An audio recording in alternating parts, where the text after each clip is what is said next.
Hi guys, this is Lester Villahermosa, Sales Executive ng Mitsubishi Peak Motors, Jose Abad Santos, Manila. Kung naghahanap ka ng sasakyan na pang family car at mukhang SUV at loaded sa features at di aabot ng 1.1 million, ito ang para sa iyo.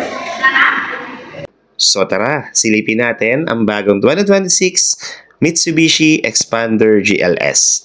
So guys, puntahan natin ang bagong front grille ng ating Expander. So meron tayong vertical slats at satin chrome finish. Mapapansin nyo, para mas premium ang datingan and then parang mini SUV.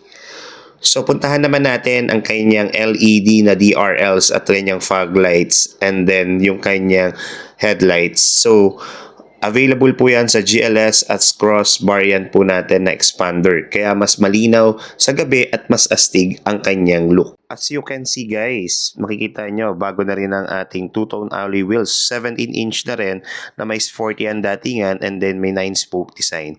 Mas panalo ang forma, mas pinaganda pa. So refresh na rin natin ang kanyang bumper at side skirt. Mas modern at mas rudge ang datingan. So guys, share ko na rin sa inyo ang bagong technology and then interior ng ating Expander.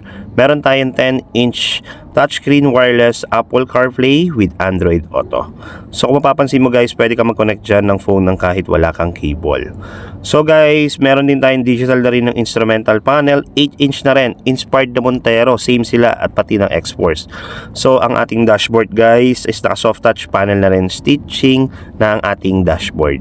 So guys, dito naman tayo sa ating seat material. So ang ginagamit ng ating Expander is black fabric seat material. So magandang klase ito guys, no? Ang daming mga stitches na makikita mo rin dyan.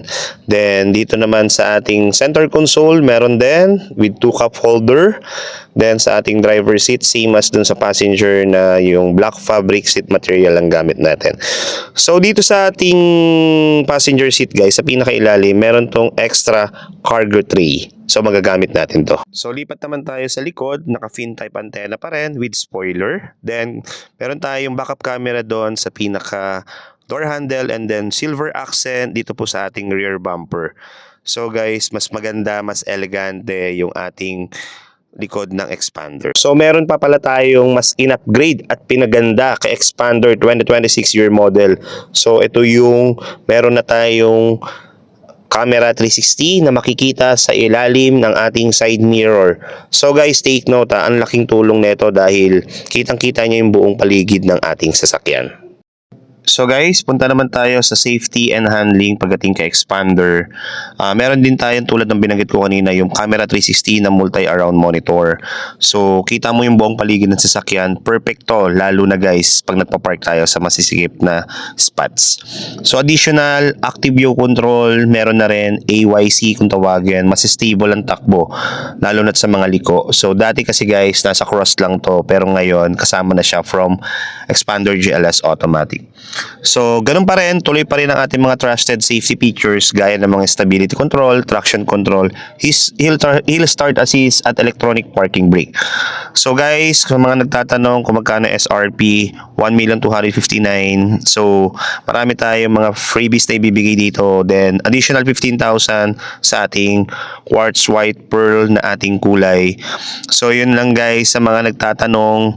Then, tawag na kayo guys sa aking numero na naka-flash dyan sa inyong screen para matulungan ko kayo. So yun guys, ayun na yung ating quick review sa ating bagong 2026 Mitsubishi Expander GLS Automatic. So kayo ang interested, tawag na kayo sa number na yan na naka-flash sa inyong screen.